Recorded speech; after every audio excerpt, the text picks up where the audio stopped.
On this week's episode of Around the Base with Bubba Mo, we have a special guest interview. You can find his work over on prospectlive.com. He did a ton of work at the Arizona Fall League. We wanted to talk to him a lot about that, plus some other scouting work he's done. He's been all over the place. If you check out his Twitter handle, at Jason Pennini, Pennini, he recently put a picture up of all the places and games he's been to in like the last month, and he's like in the 80s or 90s of games. So we'll have him talk on that a bit. But Jason, how you doing tonight?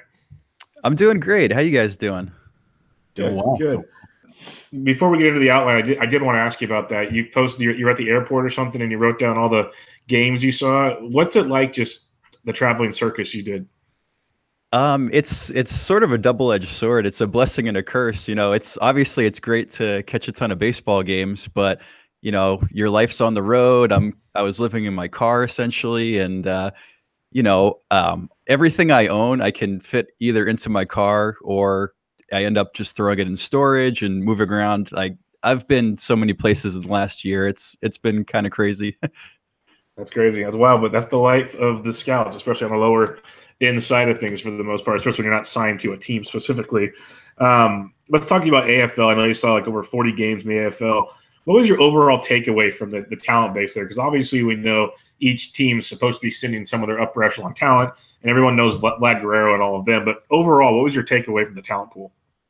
Yeah, so I'd been to the AFL each year since 2013, but the last couple this year and last year were the years I was seriously scouting the league. And I'd say this year's crop was roughly average relative to the previous years I'd seen. And what happens with the AFL is it's usually very offense friendly. And the reason for that is teams just don't want to overextend pitchers, especially their star pitchers. So a lot of the marquee pitchers especially are guys who were hurt or suspended, just rattle off, think of some of the top names. Whitley had the suspension, Duplantier and Pearson both missed time. So some of the better named pitchers are guys who missed time during the season, and they're just trying to get extra reps for those guys. And so the talent generally skews to the offensive side in terms of prospects. But I'd say this year was, roughly on par with previous seasons, and the overall talent level of the league was about average relative to other seasons I'd seen out in Arizona. So we know a lot about Vlad Guerrero Jr. Obviously, most of us, I think everybody thought that he should have been in the league, but it is what it is there. Give us a few of your sort of surprising bats that came out of the AFL. Yeah, so one for me was Christian Pache, and I say surprising because you'll hear things through the grapevine.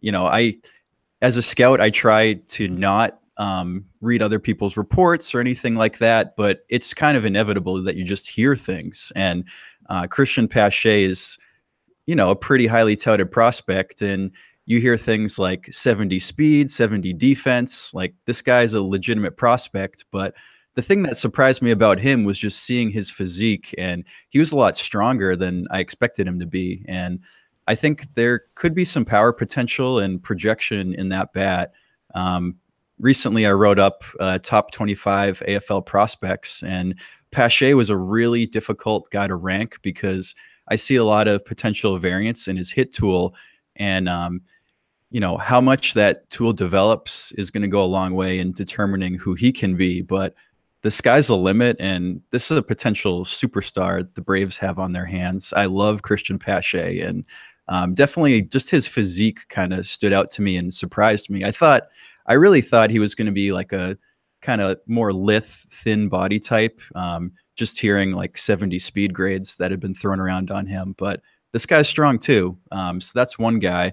Another guy is a kind of an underrated guy that I love, Austin Listy, and he's a prospect with the Phillies, and not a lot of fanfare with Austin Listy, but when I looked at him, I really liked his hitting mechanics. He kind of gets into this crouch and has a really wide base stance. I've tweeted about him too, and I really love his approach to hitting. He has a good eye for spin, will kind of routinely spit on breaking things down and away, and it's not a sexy profile, and he's been old for various levels that he's played at. So Listy's 25, and in the past season he played in FSL and at AA in Reading. So he's been old for his levels, and I think that's been a little part of why he's been underrated. I think to some degree he's been written off, but it's a very direct to the ball swing.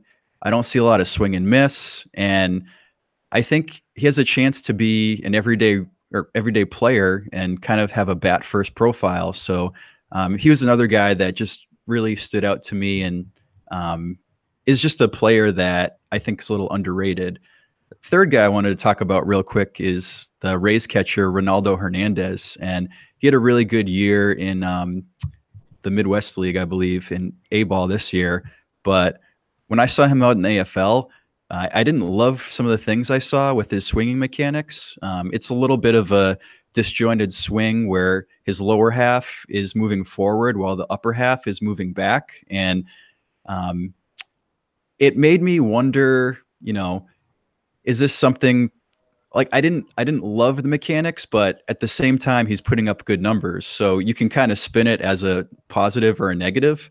And it's also worth noting that he didn't even play in the AFL. I think it was to like maybe the third or fourth week. So you just have to imagine he had about a year off, or not, excuse me, a month off between the end of the season and when he started getting AFL at bats. So, how much did that factor into what I viewed as, some pretty ugly swings going on? And anyways, he was someone who kind of underwhelmed for me, but you kind of have to take things with a grain of salt in the AFL. A lot of times these guys are just tired from the season, and there's a lot that goes into scouting the AFL. You can't strictly look at what's going on. You have to put everything into context.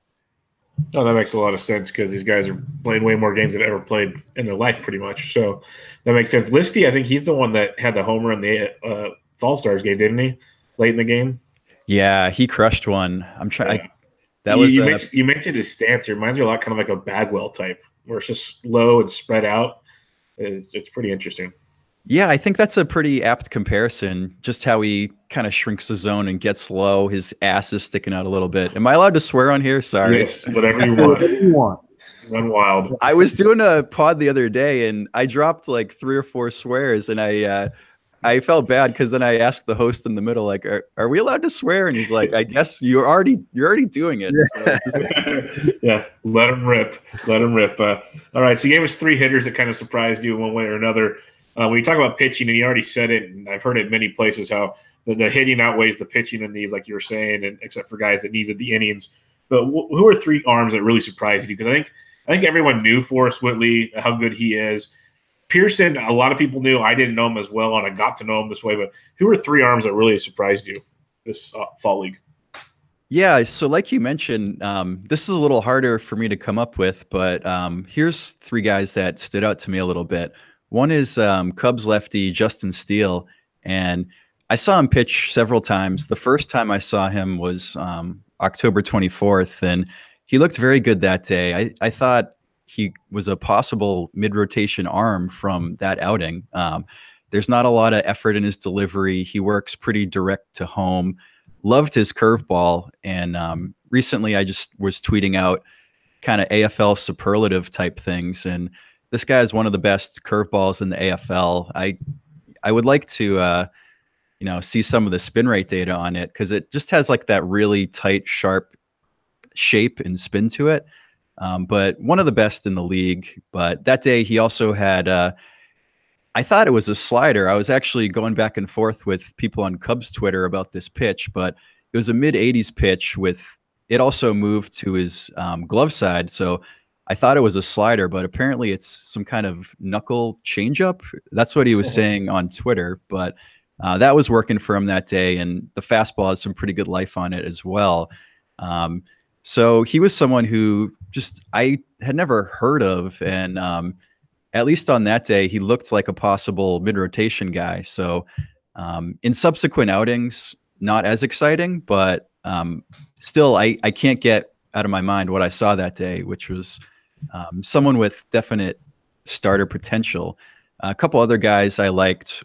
One was Angels righty Brett Hainwich, and it's crazy because you go to the fall league and this is inevitable. I feel like it happens every year. There's always a guy that throws 100 that I've never heard of, and Hainwich was that guy for me. I'm like, who is this guy?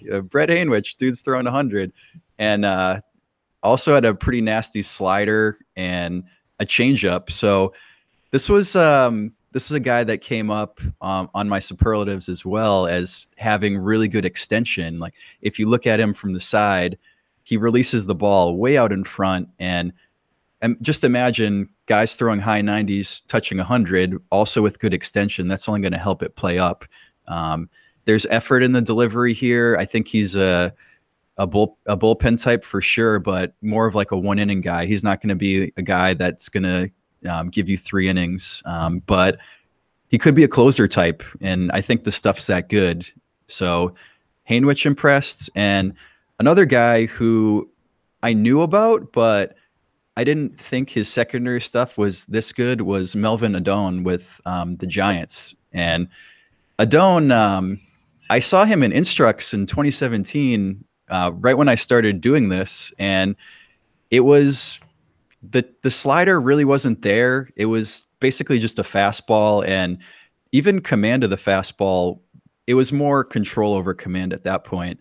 And he's really come a long way in the last year. And in the AFL, the slider was getting as good as double plus, so 70 grade, which is really impressive pitch. In the Fall Stars game, he struck out Vlad with one front door, really nasty. It probably looked like it was going to hit him, and then curved back, onto the plate right by his knees and struck him out. So Adone, the thing that surprised me about him was just his ability to harness the slider was a lot more advanced than I had seen in previous outings. I'm glad you mentioned Adone because I'm wearing my San Jose Giants hat, and I saw him there earlier this year. And it was a lot of what you said because I'm watching him, and they have the radar gun in the stadium, and you always got to be a little wary of a single A stadium radar. But he kept popping high 90s. He had 100 a couple times, and they're going. And I'm at the side angle watching him, and his control was just disgusting. I would, if I was a batter, I'd be scared for my life in that batter's box. But it's like what you said. It seemed like as I kept kind of seeing pieces of him throughout the year, he started developing things. All of a sudden, you started seeing like 88 pop up on the screen, and you're like, oh, he's got some off speed starting to work on here. So I was watching what I could from home on the fall league. I wanted to see how he was doing because I don't know. Maybe you have a better idea. I think he's more of a back-end bullpen guy. Do you think he's actually got starter stuff, or is he more of a let's light it up for an inning or maybe 2 at the most? Yeah, he's definitely like a max effort bullpen guy for me. But yeah, the stuff is good enough, and he was added to the 40-man. He was like a Rule 5 crunch guy, so it wouldn't shock me to see them go like the route of Jordan Hicks type deal, and like he could be in the majors very soon, I think, in 2019. Yeah, they see. Some good news for the Giants and Bubba because there hasn't been a lot lately. So, but you got to see Vlad Jr. in person. I mean, just how cool was it, and how impressed were you? I mean, obviously the guy's amazing. Yeah, it's a treat. It's such a treat. And I was on a Blue Jays podcast fairly recently, and they were asking me about Vlad as well. And one of the things about watching games with scouts is the scouts are nothing impresses them because they've seen it all. But with Vlad, like you actually get scout reactions. Like I was at the Fall Stars game, and the scout behind me saw the double 117 off the bat, and he yells, "A fucking seed!" Like he was all pumped about it. So I just thought that was super cool. I wrote Vlad up recently in that AFL top 25 post I was referencing before, and I think he's a legitimate 80 future value player, meaning someone who's going to be a franchise cornerstone. The bat's that good. It's impressive bat speed.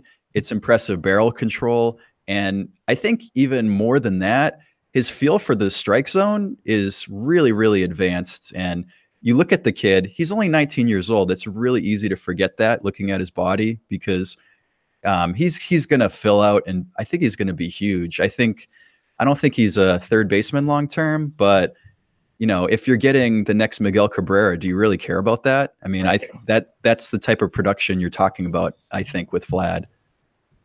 When you're looking at Vlad, I always ask the prospects guys this. Long term, as you're scouting these guys, do you like Vlad or Acuna? Oh man, such a hard question.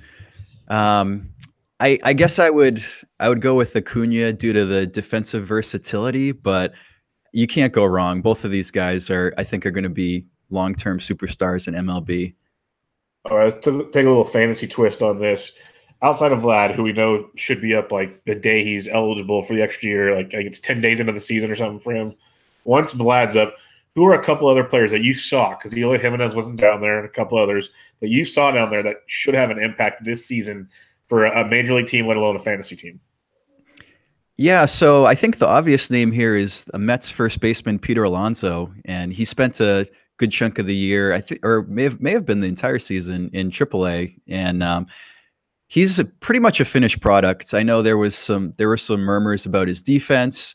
I saw him out in the AFL, and yeah, there were moments here or there where he didn't look great defensively, but I think he's passable, and he should be I'd fringe average to average defensively at first. This guy, I think, has a chance to hit 30, 35 home runs next season.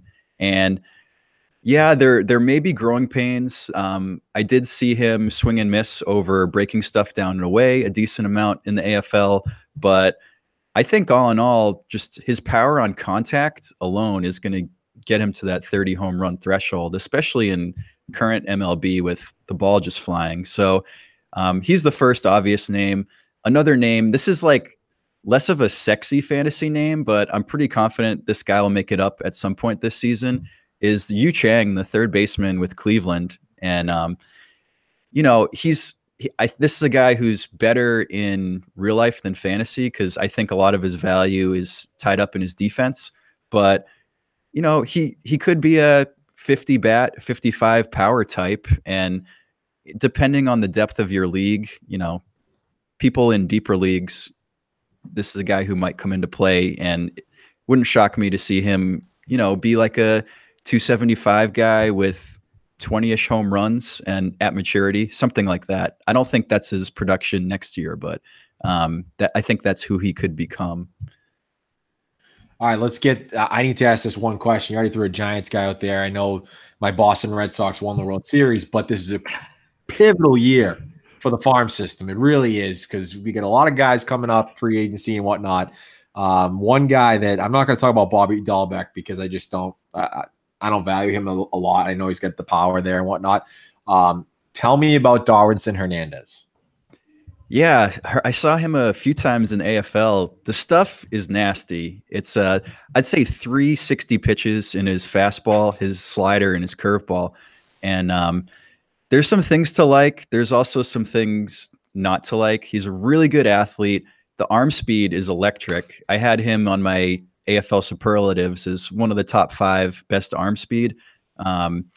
However, there's also a little bit of violence in his delivery, and you can see like the head moving, and the scout lingo is, scouts would call it head whack. When the front foot hits, if the head's moving a lot, it kind of impedes the command of the pitcher, and it makes it harder to hit the target. And I think that's reflected in some of his numbers, whether it be walk totals, his whip, things like that. But I still think this is a really good piece for the Red Sox. I view Hernandez as like he might end up in like a Josh Hader kind of role, where he comes in and is a fireman and just a dominant reliever for 2 to 3 inning stints. I think I could see him in that type of scenario where in the pen, it just allows his stuff to play up. And unfortunately, I don't think he's a starter long term, but I think he's a reliever of the nastiest kind. So, maybe it's mixed review for Red Sox fans, but I still think that's a really valuable player. There's not much down there, Jason. So everything that you can tell me he can become half of Josh Hader, I'm going to take it. There you go. I kind of mentioned at the beginning of the podcast that you've been all over the place scouting outside of just the AFL. Through this last year or so, what are Give us a couple good nuggets, a couple cool things you saw that stood out to you that you weren't expecting to see. Yeah, I mean, I went to 248 games over the course of the year. So it was a journey, man. So some of these guys, I just kind of wanted to bring up nuggets from Instructs. Like these are guys who are somewhat off the radar, or just guys that I think are underrated. So I broke them into 3 categories here. 2 guys that are kind of top 100 types or near that I think are underrated. One is Cole Winn, Texas Rangers pitcher. And I really like this guy. He checks a lot of boxes as a starting pitcher for me. Very smooth mechanics, nice projectable body, deep pitch mix. And I think he could have 3 60-grade pitches in his fastball, his curveball, and maybe his changeup. The body is pretty close to prototype for a starting pitcher. I really love me some Cole Winn. I know he's somewhat of a renowned prospect anyways, but I'm probably higher on him than most people. Another guy who was a high draft pick, but I really love is Jonathan India. Crazy bat speed. The swing is very short to the ball, and it's power generated from his hands and wrists. And I just think those guys are so valuable in fantasy because those are the guys who are going to maintain strong batting averages and generate power as well without striking out very much. So to me, those are guys that are safe, and those are guys that are going to carry your fantasy team. So those are 2 kind of bigger name guys, kind of under the radar guys that I like.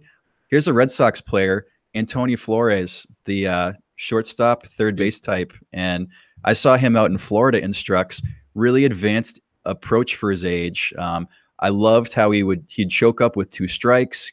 He would take what the pitcher gave him in terms of, I saw him go up the middle. I saw him go opposite way with 2 strikes, and he would really shorten his swing and change up his approach with 2 strikes, and showed a maturity to me beyond his years. I love Antonio Flores. So he's somewhat of a sleeper type that I think could make a jump into like back end of 2020 top 100 lists. Another guy, Sherten Apostel, third baseman for the Texas Rangers. And this is another guy who is fairly young, recently turned 20, but I saw him in Arizona Instructs, and really strong hands, excellent feel for the zone, just easy power. I have a great video of him just ripping a home run, and it looks effortless. And I think he's another guy, just because due to the ease of his stroke, I think he's going to be able to generate a lot of power without needing to sell out for it. So he's another guy I love. I have a couple other names that are kind of more under the radar flyers. I don't know if we have time or if I should just go into those. Go for it. Yeah. These are like the way deep sleepers for those who are in deep leagues. One is Julian Smith, the lefty for the Los Angeles Dodgers. I think he was a late round pick. It may have been like a 30th rounder, but I saw him out in Arizona Instructs, and really impressive projectable frame. He's thin, and there should be a little bit of weight coming, but good life on his fastball, was getting it up into the mid 90s, and pretty impressive curve and change as well.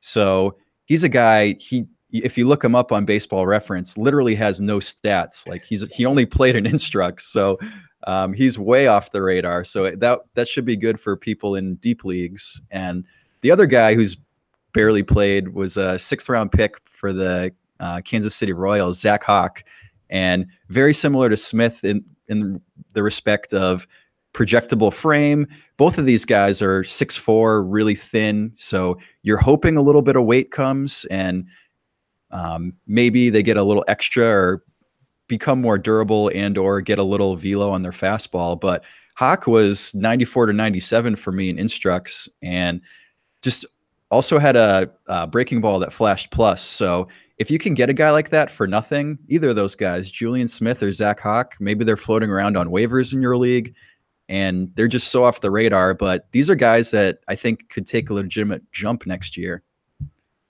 All right, you mentioned you've been to 248 games this year. What's next on the scouting trail for you? You taking a break for a little bit in the winter, or what's going on? Oh, man, I was thinking of going to the Dominican, but no, just kidding. Yeah. 100 pence is on his way, I just found out, so you might as well. Man, so I have my spring, quote unquote, spring accommodations booked for Arizona. So actually, the Cubs and the Giants, they didn't do fall instructs this year. They're trying to do it a little differently. Instead of doing fall instructs, they're hosting their instructional leagues in January, like before spring training. So I'm planning to be out there in Arizona around mid-January to catch the beginning of those instructional league camps, and then basically after that, spring training will ramp up, and there'll be junior college ball and some other things to see for me out there in Arizona. So really, that's next. But I'm also working on trying to get into programming with SQL and R, which is more analytics side stuff. But I'm kind of interested in learning that. It's something that a lot of teams value, and scouts are needing to become more and more analytical nowadays in the modern game. So I want to become a well-rounded scout and well-rounded baseball person. So that's just something else I'm working on. Yeah, cool. Sounds pretty awesome. I'm extremely jealous of all the game action you get to see every year. I prefer the more amateur side of it than the pro side of it. So very, very jealous of you there. But Jason, appreciate you joining us tonight. Everybody go check him out on Twitter at Jason Pennini, Pennini, and all his great work over there with the guys at Prospect Live. They're doing some awesome stuff over there. And like he said earlier on his Twitter feed, he was top 5 changeup, top 5 fastballs, all this stuff from the fall league. So go check it all out. And Jason, thanks for joining us, man. No, thanks so much for having me on, guys. I appreciate it. No doubt. We'll do it again sometime. Thanks, Jason. Cool. Thank you. All right, Mo. Let's kick it off for episode 91. And we'll kick it off with the signings and trades of the last week, as the Hot Stove is absolutely on fire right now. Mets acquire Robinson Cano and Edwin Diaz. We knew it was going on over the weekend. Took forever for it to actually work, but they get him, and to me, the Mariners get back quite the deal. What do you think of this one? Yeah, the Mariners, they're just starting over. Obviously, it's extremely difficult. I'm surprised they were able to. We mentioned last week the only way they were getting rid of Cano is if they added Diaz in the deal. They mentioned something about an arm issue for him, and it's they were going to get rid of Jay Bruce anyway. He had a tough year last year. Jared Kalenic is first round pick. Only had a cup of coffee in the minor leagues with them, and we'll have to see what happens there. I mean, you go to roster resource and you look at that Mariners team. Number one, they have all lefties right now, other than like Haniger and maybe a couple other guys. But it's really, really tough. I feel bad. I really feel bad for that whole team. I mean, I'm not going to say I feel bad for Felix because his time was kind of ending. But it's just a complete rebuild. It really is. I mean, they ended up with a couple good prospects there. The Mets, I'm not surprised that they're going for it. I mean, they really have to with DeGrom, Syndergaard. I don't think they're trading Syndergaard. But we'll see what happens. I like the deal for the Mets a lot. I know they had to eat some of that Cano money. Well, the Mariners did for the most part, but they're taking that Cano money, and I know Mets fans aren't happy about that. But you have to go for it with the rotation that you do have, and now you add one of the probably top 3 closer in the league. So it's good for the Mets, and they have to be happy with this. Yeah, they have to be happy with it. It's really a good move. It actually, as we go on throughout the rest of the podcast, through all these moves, the NL East is becoming a very fierce force these days. So, you can almost picture, if not 1, 2 wildcard teams coming out of this division if they don't eat each other alive. But a lot to like there. I do like what the Mariners did, and it kind of goes with what else they keep doing. They got to make some more moves, though, and it's going to be one of those rebuilds that's going to be painful, but they're putting some good pieces in place with the clinic and a couple other pieces to this puzzle, some top-end picks, and then they're picking up some other almost MLB-ready guys elsewhere. So it's tough. You got to get rid of Seager, though. It's going to have to be kind of like this one where you have to package a stud to get rid of a contract. They might have to do Haniger or Seager or something like that. But, Mets did well, but I think the Mariners did pretty well also. Yeah, it's going to be tough to get rid of that Seager because I just don't think that a lot of teams – a lot of contending teams really need a third baseman. I mean, with the Braves getting Donaldson, maybe if you somehow move Ramirez back, but I don't even think the Indians would want that money. So there's a lot going on there, but let's move on because these first 4 topics we're going to talk about is the NL East, and we already mentioned the Braves last week with Donaldson. The Phillies have acquired Gene Segura from the Mariners. Mariners are involved in everything. They're literally going to be involved in about 4 out of the 8 of these topics that we're talking about here. And, you know, it's really straight money dump, sort of. I know that Carlos Santana is going back, but, you know, Segura opted in. So it's a tough one for both teams here because, you know, like I said, straight money dump, in my opinion. What do you think of it for the Phillies, first off? Because that's the headliner here. Well, I love it because you get Gene Segura, who's always underappreciated, it seems, by many. A very, very good ball player, great leadoff hitter in a lineup with thump that it has. He's a good defensive shortstop as well. J.P. Crawford just wasn't working out. Maybe a new spot in Seattle will help him out. But I think the Gene Segura part's phenomenal. You got Nicasio and Pazos in the bullpen. Sure, if it works. If not, you just kind of, they are what they are. They're pieces to the puzzle to make it all work. But Segura is the piece. And the most important part is, we said it last week on the show, is this moves Rhys Hoskins back to first base.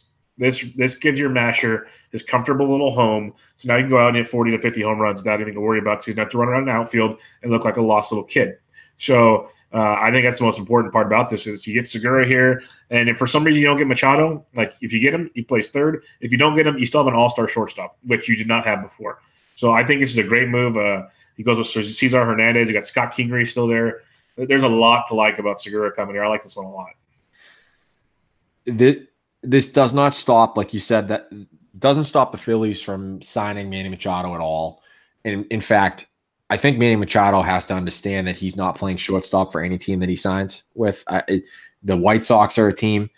I don't think they're moving Tim Anderson. I know Tim Anderson isn't great, but I don't think he's young, and they have him locked up. And Manny's better at third base, in my opinion, and probably in the advanced stats defensively as well. So you got that. Nicasio's nice. I like Nicasio a lot. He had a rough patch last year, and James Pazos is okay too. It gives J.P. Crawford a fresh start. I know Phillies fans were a little mad at sort of how he was being treated. He never really got a shot, and now he's going to get a shot. He's going to play. They have to let him play and play through some struggles because it's a rebuild, and he's still young, and he was still a top prospect at one point. So you got to let him play, and Trader Jerry has to keep him. By the way, Trader Jerry did not trade Malik Smith. Malik Smith is still a Mariner somehow. Who knows if he's still going to be, but let's let him run, Jerry. Let him run. Yes, definitely. Let's talk about one that many, including our own Bobby Nightingale, thought was going to the Philadelphia Phillies. First off, he's going to be a Yankee because he grew up a Yankee fan, and all anybody cares about is playing for their hometown team. They don't care about the Benjamins. Nope, not at all. And the reports came out the Yankees offered him 5 years for $100 million. But Patrick Corbin wanted 6. And Bobby Nightingale, literally seconds beforehand, go check Twitter. It's very interesting. He deleted the tweet, but find other people's that screenshotted it because it's gold. Tweeted that the Phillies are the front runner and should have Patrick Corbin signed by the end of today. Literally seconds, if not minutes later, Patrick Corbin signs a 6-year, $140 million deal with the Washington Nationals. So there's Bobby Nightingale hitting 100% again on this. But Patty Corbin to the Nats. So you get Strasburg, you get Scherzer, you get Corbin for this year. They still have money to spend. This is an interesting move when you look at the Corbin deal because some of the money's deferred, so it's not as much out the gate. But he got an extra year, an extra $40 million, and he would have got the Yankees. So you can't fault him for going here. But what's your thoughts on Corbin to the Nats? Shocking. When I heard this today, I seriously was shocked. I really was. I thought he was going to the Yankees. You had all these people saying, well, he was in a wedding this weekend. He was home in Syracuse. He said he's pitching for the Yankees. He wants to come home. Folks, yeah, and I know that Syracuse is still New York, and the baseball teams are the Mets and the Yankees. Syracuse is way the hell up there in New York. He's probably closer to the Blue Jays fan than he is a Yankees fan. So this really made me smile. Okay, it did. Although I love Patrick Corbin. I think he had a great year. I think the Yankees probably made the right decision not to go to 6 because there's he's had arm troubles before. I'm not going to say he had one good year because, back in 2013, he was an all-star. He had a very good year. Then he was in 2014. But, man, I'm surprised the Yankees didn't do it. Cashman, it's not the old days anymore, Bubba. They're not just because they have money. They're not just going to go sign just to sign people. They're going to stick to what they have. The Nationals coming through with this and using some of the Bryce money that they did offer him to bolster the rotation and hope that Juan Soto can lead the way here with Rendon, who's going to be in a free agency year coming up pretty soon, and Victor Robles is coming up, and Trey Turner and the rest of the crew. This division is going to be amazing. I mean, it really is. You literally have 4 teams that are competing. Marlins just aren't there yet, obviously, but you got 4 teams that are competing now. Yeah, it's going to be pretty wild. And it was Heyman, take that with a grain of salt, that he crunched the numbers, probably while he's eating Arby's, and said that they still have enough money for Harper. But I find it hard to believe when you give up that much for Corbin, but maybe they do. But they're not Harper. The interesting thing is, I saw some people talking about it. The Yankees have only, and Cashman said it, he's not going 6 years. He said 6 years is a bad number. The Yankees have only given a 6 or more year deal to a pitcher 3 times. 3 times ever. CC's 1. Kevin Brown, Tanaka, and Musina. Oh, okay. Only 3 they've ever done. That's why he fought us if we were not going 6 years. What they give Kevin Brown? 4 years? Probably 4 years, probably 100 million. For him, maybe. Yeah. Either way, that was a waste. But only 3 guys ever. So it's pretty impressive for a team that spends money like they do. They still have a little bit of wherewithal to not go crazy, which is, I guess, that's why they have so many rings. I hate to say it, but maybe that's why. Yeah, most of those rings people weren't alive for, so we can't really count those. But anyways, let's stick with the Nationals. We talked last week. They signed Kurt Suzuki, and now they acquired Yan Gomes for a low-level prospect. What do you think about this one? It's a great deal. We were kind of talking about it last week with Suzuki. He's a really good catcher, but he needs a person to switch off with. That's why him and Flowers worked out so well. And Yan Gomes, we saw it a lot last year. He rotated a lot with Perez down there in Cleveland. So I think it's a really good move. I'm always a big Yan Gomes fan. This guy can mash. He can really hit the goddamn baseball. So you put him and Suzuki together, I think this is a recipe for success. I haven't dug in, who's better, lefties, righties. Top of my head, I got Gomes better versus lefties than Suzuki, and so maybe Suzuki plays more of the righty role. Who knows? I just know you got 2 guys to get the crap out of the baseball. That gives you a lot of stability and can handle these pitchers. I believe Suzuki is a better defensive catcher than Yan Gomes, so that'll help with guys like Corbin and whatnot. So there's definitely a lot to like here with bringing Gomes in, and I think it's a slick move, and it leaves Cleveland, makes me scratch my head on what the hell they're doing.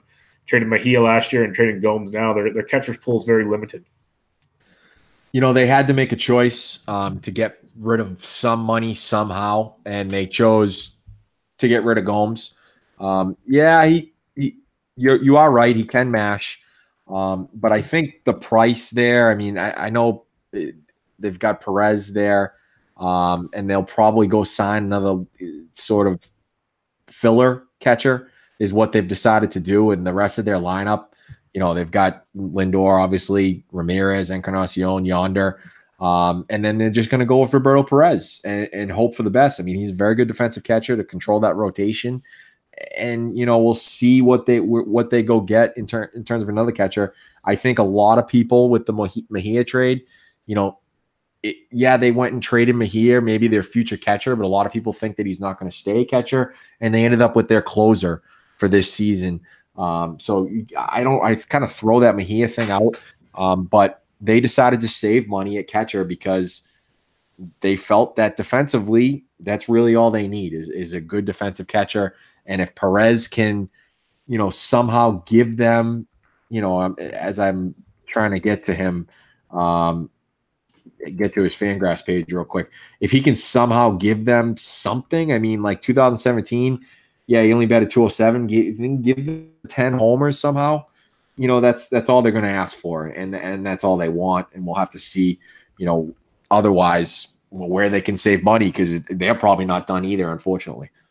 No, there's rumors still going on about them trading one of their big pitchers. So we'll see how that goes. Speaking of which, do you believe Trevor Bauer actually cut his finger, or is he trolling everybody? He's got to be trolling. Come on. Okay. I agree, but he's taken Twitter by storm. Love him or hate him, this guy's at least entertaining. That's all I have to say. Oh, he's great. He's great. I can't wait to see if he actually gets paid someday.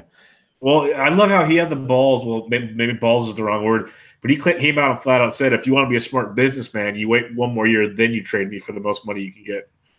He had it all mapped out with the salaries and everything. It was pretty creative. I know.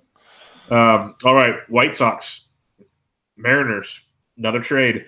Mariners send Alex Colomé, once closer for the Tampa Bay Rays, struggled, went to Seattle, pretty decent in a kind of setup role, to the White Sox for Omar Narvaez, a catcher that was a DFS darling of mine for cheapness. This guy, a lot of stats, he's like a top 5 offensive catcher. He is one of the worst defensive catchers in all of baseball, like horrific defensive catchers.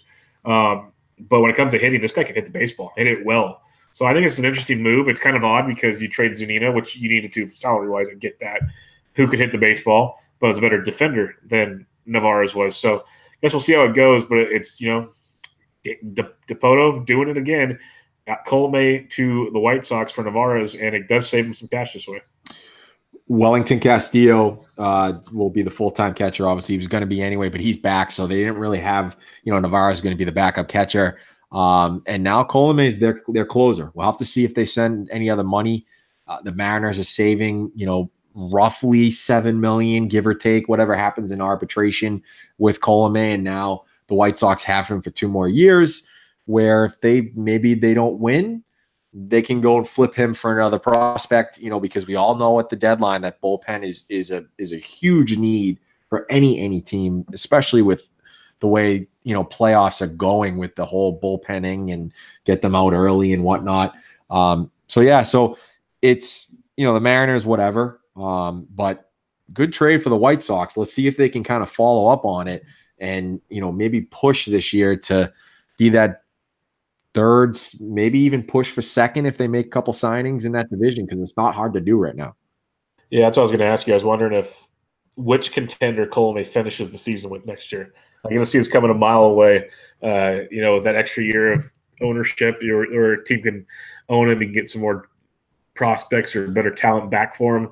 I could see Colomé getting dealt somewhere real easily. He might. Well, he was probably going to be the closer for the Mariners no matter what, but he must be excited again, because we all know arbitration is really based off of saves, which is it's kind of a flawed thing right now, but he's going to get them again, so that's good for him. Yep, definitely. All right, let's get to something that I wanted the Red Sox to do, and that is sign Garrett Richards. And people are saying to themselves, well, why would you want him to sign Garrett Richards? He's out for the year, Tommy John surgery, because this is such a low-level deal that the Red Sox, teams like the Red Sox and the Giants and the Yankees can afford to do. The Padres did it, and I love it. I love it so much. They went and signed Garrett Richards' 2-year deal. Obviously, he's out this whole year after another Tommy John surgery, but he's away from the Angels. So maybe he'll somehow – he didn't sign with the Mets either, so somehow maybe he'll be okay. What do you think about this one? I absolutely love it. Like you said, I wish Giants would have done it or something. This is the new wave of doing things. You kind of get a savings by doing it. You pay for the guy, let him rehab with your team. He's had a lot of issues. We know. We've documented it on the show. But when he's healthy, he's a great pitcher. And we've seen, you know, Michael Pineda did this with the Twins. You have Drew Smyly, Nate Eovaldi, if that rings a bell for anybody this past postseason. Did that with the Rays a couple years ago. I know that. Yeah, I know that name. This is the kind of wave of the future, kind of beating the guy to the punch before he can try out with his new arm. I think it's a great move for the Padres. I love it because basically, barring any other moves they make this year or early next year, he's like their number 1 or their number 2 going into 2020 when they should be somewhat competitive with their roster. So I like it a lot. I think it's a great move. They better be competitive going into that. I mean, it's a really big year for them to get a couple of those prospects, the Tatises and the Mejias and Chris Paddock, get those guys up, and let's see what they can do to really move up into that tough AL West, NL West. All right, the Rangers made a little splash getting Jesse Chavez out of the bullpen. He's been there before. He went to the Cubs, pitched really well out of the bullpen there. He's pitched really, really well out of the bullpen a lot. He started out with the A's. They tried to have him as a starter. He's more of a good middle reliever, 1 or 2 inning type guy. Only 2 years, $8 million makes you wonder why the Cubs wouldn't bring him back. But I think it's a really good move for the Rangers, and he'll be a good trade piece as well. Oh, great move. Yeah, he's going to be their setup guy to Jose Leclerc. He may get some saves in there. He's going to be mainly a holds guy. You know what's funny about him is the big thing is when you go to the bullpen, you increase velocity because you're able to just go and for an inning or two. And he really never did that. He's really, for the most part, the same pitcher velocity wise. And really his repertoire too. He hasn't changed a ton, but he's had some success in the National League, and this is another sort of deal that the Rangers have made to sort of improve that bullpen, because we all know that bullpen has had a lot of troubles over the years. And if you go to the roster resource page, there are some guys that I've never even heard of before on that team. And with their rotation, same thing. Mike Minor is the number one guy there now. So that team has a long way to go in terms of their starting and their bullpen. Yeah, it's going to be interesting to see how that goes, because they're going to be quite the laughingstock these days. Yes, that is for sure. Let's go to the last one. The Astros, and I thought that this was going to happen. They go and they sign Robinson Chirinos to a 1-year deal that obviously they went and traded for him at the deadline to sort of be a defensive catcher and help out there. It's going to be him and Max Stassi behind the plate after they got rid of McCann, and obviously Evan Gattis isn't catching anymore. So he's there. So actually they didn't have Chirinos last year. They had I'm getting mixed Maldonado. up. Yeah, they had Maldonado. So I don't know why I get them mixed up. But anyways, so they did sign Robinson Chirinos. A little bit of pop there. What do you think about this trade? Yeah, definitely some pop upgrade there. I like it a lot. In that short portion left, and Houston should pay off big. I don't understand what the Rangers were doing. I know they're trying to save money, but it was a $4.5 million option they decided not to pick up. I just don't understand that at all. This guy, definitely a big-time power bat, will add a lot more to an already potent Houston lineup, so I like it quite a bit. Good, easy move. It's one of those, you wonder why the Nationals didn't go for him instead of trading for Gomes type stuff. Right, exactly. All right, there were a lot of interesting non-tenders. We're just going to kind of skim over these, and we're not going to hit them all, of course, but literally I've seen a list of non-tendered players, and you could make a hell of a ball club if you really wanted to, like a really, really good ball club. Some of the ones that stood out, the A's let Fires, Graveman, and Cody Guerin go. 3 pretty good arms that had impacts. Graveman's been hurt a lot. Guerin, I think he's on 3 different teams last year. He started with the Giants. Good reliever, though. He's going to help a team out for sure. He's not quite Sergio Romo, but he's got that kind of mystique about him. But Fires is the one that surprised me a lot. He's going to definitely help somebody out. I think he's with the Tigers. Tigers traded with the A's last year. Those are 3 big names the A's kind of non-tendered out of nowhere.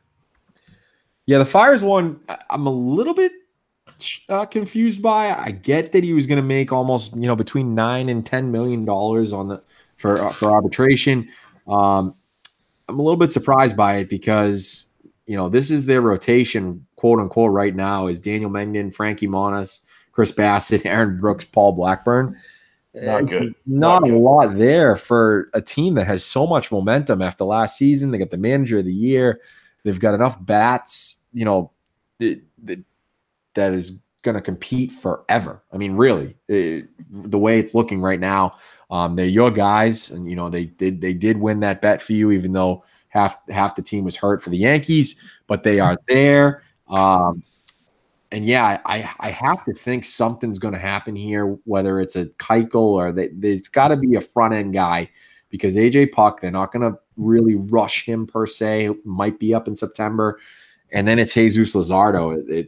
You would think will be up by June, as long as something doesn't happen there. So a lot of questions for the A's here, especially with letting Fires go. Let's go to Billy Hamilton. The Reds non-tendered him. There was the owner wanted him to be a Red for life, and that's why they didn't trade him. I'm not surprised by this. They've got a lot of people coming up in the same positions. So you got guys like Nick Senzel, who's going to be out there. eventually in 2019, as long as he can stay healthy. Could this be a signing for the Giants? I am 100% on board with this. I wanted them to trade for him last year. I'm glad they didn't. But I'm all for it in the year where kind of people want to say reloading instead of rebuilding. You can't knock the guy's defense. Triples alley, he would be a phenomenal asset out there. He's such a good defender. I have zero problem with that at all. Maybe just a change of scenery. Maybe a guy that – I don't know. There's a lot of ways you can look at it, but let's just remember the Giants. Steven Duggar, Gregor Blanco, Austin Jackson. Those are the center fielders they had last year. I'll give Billy Hamilton a chance over all of them. And I like Duggar a lot. I think he deserves to be out there quite a bit, but I wouldn't mind moving him over to like right field and having a nice outfield corner to go that way with him and Wright and Hamilton in center. And then just got to figure out how to get on base, Billy. That's the biggest thing. How do you get on base? So I think it's a great move. I think he can help a lot of teams out, and I think he'd be really good there. If not, I'd love to see him like a Coors and an outfield that size. A lot of fun there. Yeah, he's not going to go to Coors, but I'm going to be fun. Can't get on base. It's just it's rough because if he could figure out just a little, just back to 255, and have a walk percentage of like, I don't know, like 10-11%, he'd be golden. I mean, he really would. He needs to go to the school of Willie Mays Hayes and figure it out. There you go. The Diamondbacks, who had a pretty good season last year. Shelby Miller gone, kind of expected, beat up a lot in that Dansby Swanson deal that'll never end. Owens, good utility guy, underperformer, but kind of surprising. He's been there for a while. The one that surprised me, Mr. Brad Boxberger, who was their closer for most of the year, struggled at the end, but still pitched really, really well for this team. I don't see him costing too much crazy money, but maybe they're trying to deal Goldie. Pollock's gone. They're trying to deal Greinke. I think they just want to go cheap all the way around. The Boxberger one surprised the most out of these three. Yeah, Boxberger had a bad June, and then he rebounded in July and August, and then he had a horrid September, October. Only 30 years old. I'm not sure what happened there, but they just, they're another team that's about to rebuild. You have to think that Goldie is probably going to be traded as well. They're going to lose AJ Pollock. It's another team for the Padres to jump over. It really is. The Giants and Dodgers are going to try to be there. It's just the Diamondbacks are probably going to finish last next year because I just think that they're going to make some major moves. I don't know if it's a full teardown like the Mariners, but it's going to be pretty damn close. Yep. All right. Who we got next, Bob? We got the Brewers. It's really just Jonathan Scope. That one was kind of shocking to me. He was a, MVP candidate for the Orioles in 2017, and he just did not have a great season with the Orioles and then got traded. But he's 27 years old. He still has that potential to be something, but last year just was not his year. And really nowhere to play for him for the most part, especially with Keston Hiura probably coming up next year. It's probably the correct move for the Brewers, even though it is surprising because he is a talented player. Yeah, I think that's the biggest thing. With Keston coming up, they need a spot for him. So Shaw will go back to third base. They could have put Scope at second, but Keston will be there, and Keston's just stud that needs to play every day. And yeah, it's a shame it didn't work out for Scope. He was going to get, I think, like $13 million or something. You can't have a $13 million guy on the bench. It doesn't work out very well. But the GM for the Brewers, I forget his name at the moment, he even flat out said after they let him go that this is a trade that did not work out for us. I screwed up on this trade. And I was like, whew, wow. You couldn't just get the guy his walking papers. You had to throw that one out there too, huh?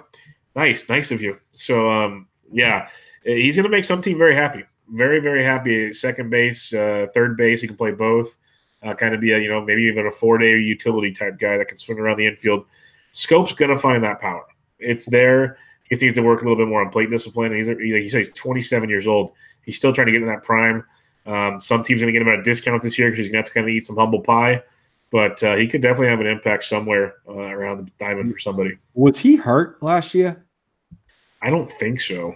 I think it was just a bad deal. I know if he was, it never came out. Yeah, I know in 2017 his hard hit percentage wasn't like off the charts. 36%, but he went all the way down to 27.8 hard hit percentage.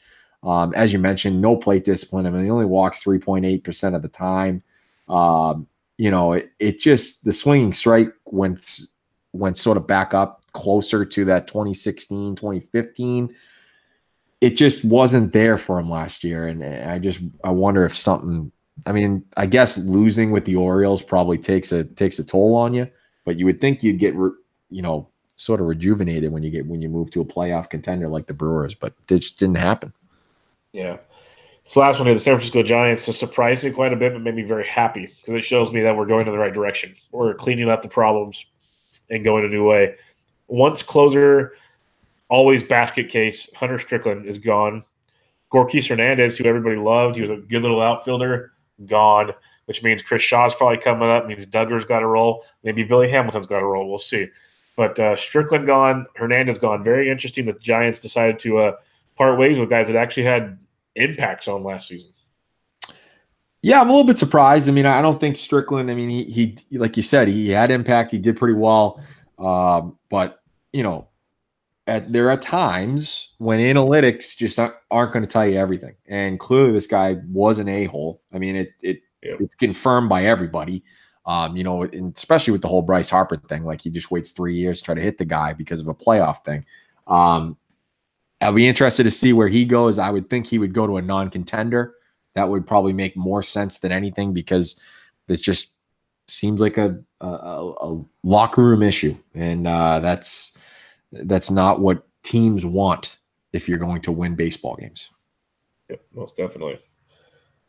All right, let's get to it, Bubba. It's, we're probably going to go long here just because, it's that time of the year. We've got the winter meeting starting up. You already got Patrick Corbin off the list, and I would have picked the Yankees. I wonder if you would have picked the Yankees for him as well. I thought Yankees, yeah. Yeah, it just made the most sense. Made all the sense in the world. So let's start quick. We'll go every other, and you can start this one. Bryce Harper. I mean, obviously, probably the number one guy there. MLB Trade Rumors has Dodgers 14 years, $420 million. I'm not sure they will go that 14 years. Yeah, I don't think we need to say every one of these because it's just. I say we just say what team we think they go to. Yeah, it's obnoxious that what MLB Trade Rumors thinks. Like literally, 14 years. But where do you think Bryce Harper's going to go? Oh my God. Let's just say I hope we're still doing the podcast at the end of whatever his contract is. Yeah, right. 14 years. God, that's a number. Bryce Harper, I've always said he's going to the Dodgers. That's where I've been through and through. The sneak, I guess not sneaky, but if he doesn't go there, I think it's the Yanks. But I think it's Dodgers.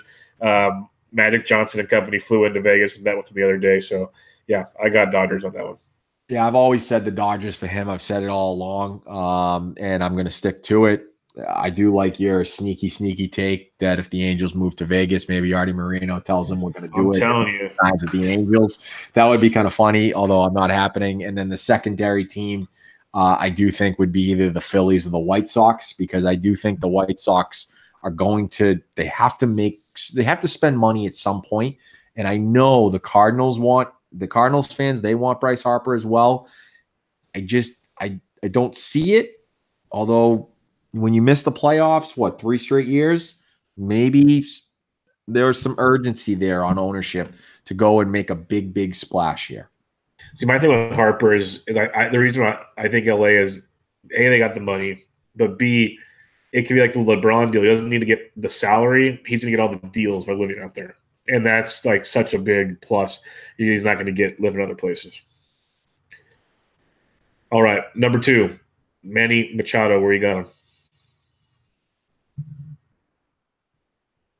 I got him going to the Phillies. Your volume is down.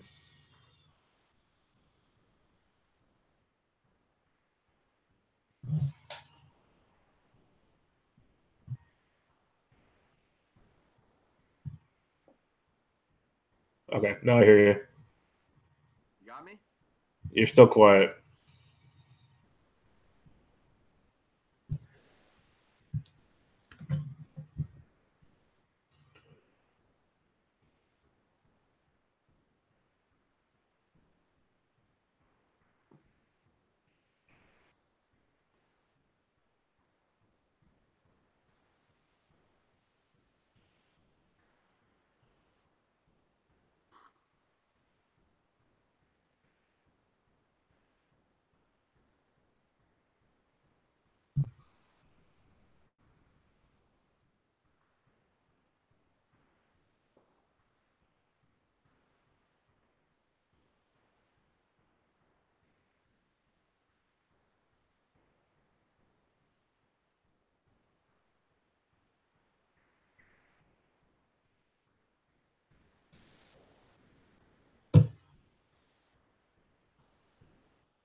anything? It's still really quiet. I got you. We could roll with it. All right. So yeah, I guess No problem. All right. Number 2, Manny Machado. Where you got him going? I got him going to the Phillies. I think it just makes the most sense to play third base. And I'm going to put it out there. The Yankees are not signing either of these two guys. Not happening. Okay. Yeah, they're not getting either one. That'd be outstanding. I'm with you on the Phillies. Been there all along. All right. Let's go to number 3. He's gone. He's gone. Let's go to number 4. It's Dallas Keuchel. Who do you think? Where do you think he's going? I think he'd be phenomenal in New York with the Yankees. It certainly does make the most sense now for him to go to New York.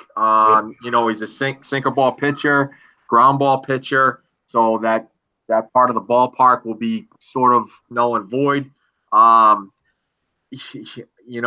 Phillies were going to get Corbin, so now maybe we go get Dallas Keuchel because it's going to be a short-term deal.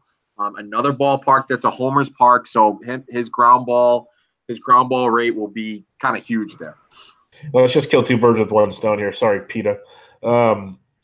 So I have Keuchel going to the Yankees, and I got Happ going to the Phillies because personally I like Happ's pitching style and that ballpark in Philadelphia better than I like Keuchel's in Philadelphia. That'd be my caveat between those 2. Okay, so I've got Happ going to Oakland. Oh, I would love that as a closet A's fan now. I would absolutely love that because I just don't think that I don't think they're going to go out and splash on a long-term starter, and I think that Happ's only going to get 2, maybe 3 years, so they won't be locked up in a ton of money. Which, as you saw, they didn't even want to be locked up in 1 year, $10 million from Mike Fiers. Yep, that makes sense. All right, Craig Kimbrell. Obviously, he wants 6 years, which I think is asinine, but where do you think he's going? I think he goes back to the Braves. That makes the most sense to me. I like the Braves there a lot. How many years do you think he gets? I don't think he gets more than 4. I mean, maybe the Braves, because they've had him before, goes to 5. But when you're 30 and you're a closer, I mean, when you're any age and you're a closer, it's just tough to give that much money for that long to a guy where, yes, he's been unbelievable for the Red Sox, but he's also was shaky at the end there. Very, very shaky. Yeah, and it usually goes down as they get older, too. Exactly. Yasmani Grandal, where do you think he's gone?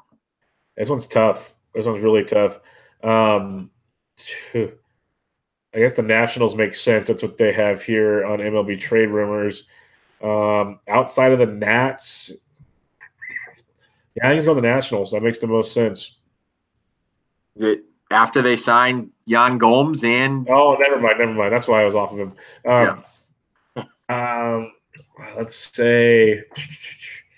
Let's go with. Wow, this is tricky. It's a tricky one. Send him to the Chicago White Sox. Yeah, they have Wellington Castillo for another year, but it would make sense for him. I mean, I know people talked about the playoff thing with him in terms of defensively, but he's a very good defensive catcher. So I think that would be a very, very good spot for him. I'm not sure the Mets would go there, but I do think that they could use a catcher, especially for that rotation. And if they want to spend a little bit more money, I mean, if you're going to go for it, you might as well spend a little bit more. And maybe they can get him for 3 years. But other than that, it's really, like you said, it's really tricky to figure out where he's going. The Astros were a spot that he could have went to. And I think, too, what's going to hold this hostage, the catcher market a little bit, is Real Muto. I think we have to see what happens with Real Muto, and then they'll be able to figure out where Grandal is really going to go. But and the Rays another spot, but they have Zunino, and they're not going to spend that type of money either. So it's a tough spot for him. Definitely. Nate Eovaldi. It's not the Red Sox. Yeah. It's not the Red Sox. I'm going to go with the Astros. Yeah. Yeah, I like that. There's already rumors that he's a Texas boy. I could see that being a good spot for him to land. He's only 29 years old, which is crazy. But after the postseason, his arm's probably like 34. So take it with a grain of salt. Yeah. AJ Pollock. I do not like their prediction. You don't think it's happening? No, he's not going to the Giants. No, he's not. Well, it would be so Giants to go give an injury-riddled guy a bunch of money. This would be fitting. But AJ Pollock, he's already rumored to be going to the Mets. And that one actually makes a lot of sense. You have Nemo and Conforto out there and put him with Pollock. It makes a lot of sense. I don't hate that one at all. If not the Mets, I could see like a Cubs. Yeah, Cubs makes sense because he's not going to be a crazy amount of years. It's probably going to be 4. Again, this screams White Sox. It really does. Or if the Cardinals, they decide, hey, we've got Ozuna that's going to be a free agent, and now we can go get AJ Pollock. We give him 4 years, and now Ozuna's money is gone. We've got a little bit more money, and he can get into the outfield. I know they got Bader. They've got O'Neill, so they've got to decide exactly where they want to go with this and what guy is an actual player. I think Bader, defensively very good. Can he hit? It's a big question, and then they've got to decide what they think about O'Neill as well. So I think the Cardinals could be a sleeper team, and then the Phillies are going to be there on everyone after we see what happens with Machado and Harper, and if they don't get either one of them, they might panic. Yep. So we did J. Happ. Let's Michael Brantley. This is an interesting one. I wanted Brantley to stay with the Indians. I was kind of bummed about that. He's going to definitely help a team out. He's actually a good fit for the White Sox for like a year or two. I think that's a great spot for him. Otherwise, fielder. I think Brantley, same reasons you like Happ to the A's, I like Brantley to the A's. Brantley to the A's, huh? It's another guy, like you said, it's another guy that is not going to get a long-term deal. He's been hurt over the years, obviously. He's a tremendous player. The A's, they're tough. They've got to decide what they really think about Nick Martini. They've got Piscotty. They've got Laureano. So, the A's, I do like that A's call. I think the Braves make the most sense. I know MLB trade rumors did predict that. I'm going to go with the Braves because I think, with Markakis gone, I'm pretty sure he's gone. They're going to need another outfielder to go with Acuna. I've already forgot the center fielder. Enciarte. So they got to figure out a corner outfielder to go with the two of them, and it makes the most sense. The only thing that scares me, not to ramble, is that if he does get hurt somehow, he can't DH. So that's a tough one. All right. Started last year at the Giants, traded to the Yankees. Andrew McCutchen. One last kind of go for him. He's only 32, but this is probably close to it. Yeah, there's not much there for a lot of the guys that are actually coming up that were on this list. So we'll just go quick. Again, it's the White Sox, it's the Phillies, it's all those teams that after the first couple guys don't get there, they might have to go and get someone like this to sort of offset what they did. I think McCutchen could wait a while, actually. I think he could be one of those guys that'll be maybe into February that we don't see him get signed. McCutchen's a guy I could see getting like a 1-year deal late. Really, I know McCutchen's better, but really between McCutchen and Avisel Garcia, you can get Avisel Garcia. He's younger and cheaper. Yep. So it's just hard for McCutchen. What I'd like to see McCutchen do, which he's not going to do, is go take a cheap deal and go back to Pittsburgh. That's what I'd love to see. I don't see him doing it. Yeah, I don't think I would see that either. But next up, coming over from Japan, he just got posted this week, and I will butcher this. UC Kikuchi. They got enough of the Padres. I'm gonna go quick here. I like the Giants, and that's what I really do. The Giants have gone hard at the last two guys, and they've come up really close. Otani really liked San Francisco, so this guy's already been talking with the Giants. They're already in on him. He's staying. I like the Padres also, so I say it's one of those two. It's the Padres or the Giants. I'd like the Giants to take a chance on this guy. That makes more sense for teams like that. I wonder if the Mariners will be in. Obviously, the Mariners, they've got with Ichiro, and just Seattle. There's a big Japanese population there. So I know he's traded for. I mean, last year we talked about when they thought they were getting Ohtani. They have the international pool money, so it could be. I'm going to go with the Mariners for him. But see, I don't think you need the pool money here because he's 27. This is a straight up contract. Oh yeah, but they're still a small fee. So yeah, so the pool money doesn't matter. But I'm still going to go with the Mariners because I do think that, obviously they got to start the rebuild. Yeah, he's 27, but you have to start somewhere, and you'll be able to get him relatively cheap. And you'll get asses and seats. Yes, that is. We have to continue that somehow because it's going to be a rough year. All right, Charlie Morton. This one's tough. I'd love to see Charlie go back to Houston. I want him to go back to Houston very badly. Yeah, I think he's going home to Philadelphia. Yeah, that's what it looks like. But I like Houston. Wilson Ramos. There's a lot of catchers out there, and there's a lot have already been dealt, so it's making these good guys already kind of disappear in the moonlight here. Yeah, I know that the Rays traded for Zunino.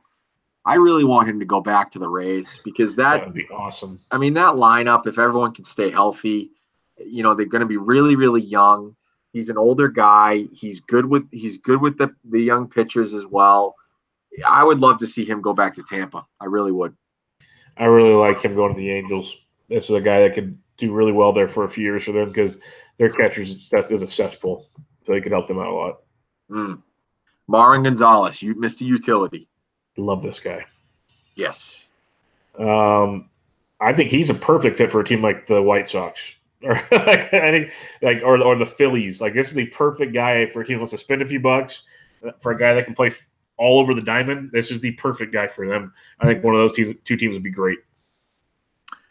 Yeah, I really wish he could go to the Giants, to be honest with you, because I know you've got everybody, everywhere, but you put him in the outfield, and like you said, they're always hurt. Belt, God love him, but there's a concussion waiting to happen. Panic will get hurt. Crawford seems to be on the DL for 2 weeks. You can kind of throw him everywhere and give everyone a day off, including him, and especially in the NL with the double switch. I think that would be a very, very nice play by your Giants, but at the same time, it's tough to go 4 years for a guy where you need to get younger. And I want to see the Giants, but I think maybe the Pirates could be a spot too with Josh Harrison leaving. We'll have to wait and see on that one. All right, Juris Familia got traded to the A's. Now he's going to be available. Try to close again. Where do you got him? I want him going to the Red Sox. I really, really, really want him to go on the Red Sox. I just think, obviously, I've talked about Matt Barnes being the Red Sox closer. Still scares the shit out of me. It really does. So it'd be nice that even if you do that, you still have Familia, who did very well with the Athletics in a setup role. You still have him there in case something does happen. I would like to see him with the Red Sox. I would like to see him with the Chicago Cubs. Yeah, that's a nice spot too. They need a closer badly. All right, Zach Britton. If not Familia, this is the guy that should go to the Cubs. Yeah, I want nothing to do with Zach Britton. I want nothing to do. He could go anywhere. I think Angels would make sense. They've got a lot of bullpen issues. A lot of their bullpen was hurt last year. And I do think that he would really help that team a lot. Most definitely. David Robertson. Yeah, I think staying in New York, going with the Mets, like the MLB trade rumor said, I kind of come around to see, maybe he'd go to Boston. I kind of want Familia more. Familia's a little bit younger. I don't think the Yankees will keep him. The White Sox already got their guy. The Twins might make sense because they do need a closer. I know Trevor May was one of their closers last year and had a decent year coming back from Tommy John and whatnot. But I think the Mets make a lot of sense there. I wish the Rockies had more money. He'd be the perfect Rocky reliever, but they don't have any more. So I like the Angels.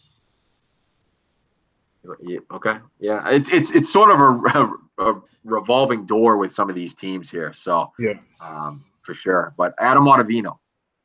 Absolutely love him. I think it's a great pitcher. I wish he was a Giant, but that's not going to happen. So I don't want him. They have Yankees down there. That's too disgusting. Yeah. It makes sense, though. Does it, though? I mean, people keep talking about the Yankees and bullpen. I mean, I know they probably need one more guy, but I don't know if it's a top-of-the-line guy. Yeah, I'd like to see him in Philadelphia. Yeah, Philadelphia would be good. I wanted him with Boston. He's 33, which is crazy. He's had arm issues, but he probably has the best stuff. And if he was 30, I mean, he might get 4 or 5 years. Now he's probably only going to get 3. Let me put it to you this way: if we got to sign one guy, and I can talk Adam Ottavino into a 2-year,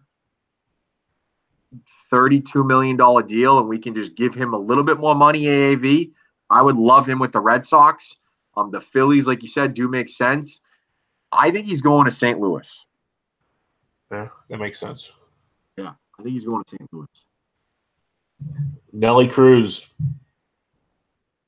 Ooh. I mean, you have to obviously knock out the NL. It's just an easy one. The A's, Mariners not going to go get him back. The White Sox would be kind of cool.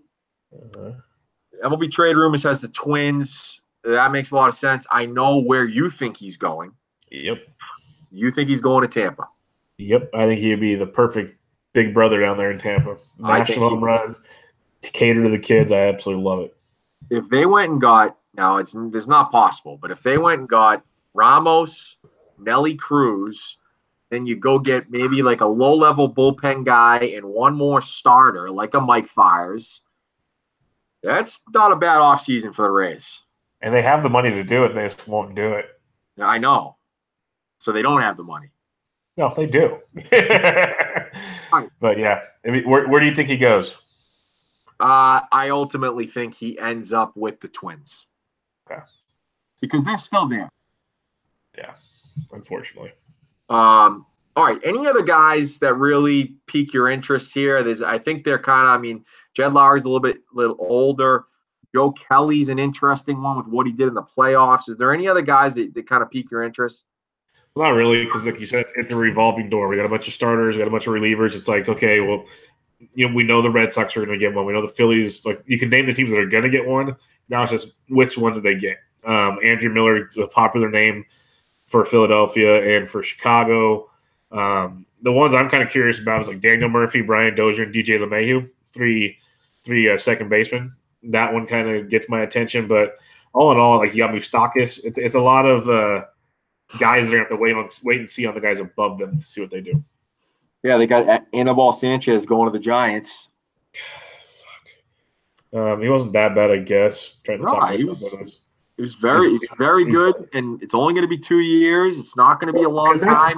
That's the biggest thing. Is like I keep trying to tell the guys around here that don't know how to use a calculator. Is yes, the Giants are in trouble, but most of their deals expire in the next 2 to 3 years. Most of them. So it's going to be ugly. It's going to be a lot of piecing this and that together. But like 2021, 2022, they're going to be right back to spending all kinds of cash, and it's going to be fun again. Yeah, it's a 1 to 2 year window to pretend to. Exactly. It's not going to be like a 10-year rebuild like other teams. It's going to be struggling for a few years, going to be ugly, but then all of a sudden they're going to come into a postseason or an offseason. Sure, you're not going to have Harper or Trout or those guys, but you're going to have some good players to pick from, and you can hammer things. Yeah. So Completely agree. So that's why I'm trying to stay optimistic. So, yeah, like an Anibal Sanchez works. Go get Mike Moustakis. I don't know where the hell you play him. Stuff like that. Maybe don't get Moustakis. Go like Nick Markakis would be a phenomenal right fielder for a year or two for the Giants. Not a problem at all. Like, go do something like that. Or Mike Moustakis. Guy was going to get supposedly going to get 4 years and 80, and then he's not even going to get like nothing. He's so good too. Like, he really is. He's good. It's embarrassing. He's not crazy good, but he's okay. He's better than a lot of these hacks that are out there. Yeah. It's gonna be interesting. It starts tomorrow, I believe. Yeah, it starts tomorrow in Vegas. Viva Las Vegas. So we'll see all the reports. The MLB Network has been blowing up already, and it'll keep getting better and better. With that being said, Mo, I have one question for you. What did you think about the interview with Jason Pennini of Prospect Live? Oh, I loved it. I mean, the guy eats, sleeps, and lives baseball. I mean, he's at all these games. He's already got everything figured out for, mid-January with the instructional, camps that some teams do have. He's going to be out in Arizona probably most of February into March. So, Prospects Live, they created it 4 months ago, something like that, maybe even sooner. And the thing is just taking off. I mean, there's so much content, and I implore everyone to go take a look at it because it's just good stuff by all those guys.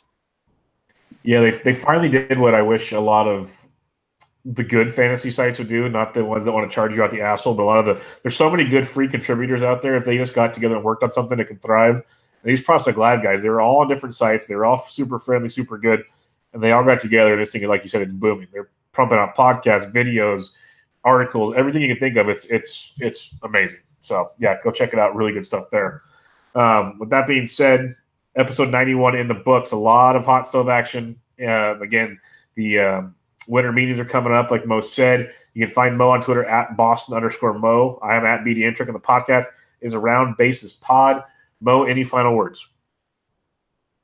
No final words. I don't think I'm sweating this offseason very much. I mean, there's a lot going on, but I am excited to see where Bryce Harper and Manny Machado actually land, because we know that everyone's going to have to wait until they actually sign, and hopefully they sign quickly so we can get this moving, unlike last offseason. There's going to be like a mystery team for the two of them. I had this feeling. I don't know why, but I do. And it's not going to be the Yankees, folks. The Yankees are not signing either one of these two guys. Do you think either one of them? Do you think either one of them signs at the meetings? Knowing Boris with Harper, probably not. I think Machado has a chance. Yes. All right, that'll do it, everybody. Thanks for listening to episode 91 of Around the Base with Bubba and Mo. Catch you guys next time. See ya.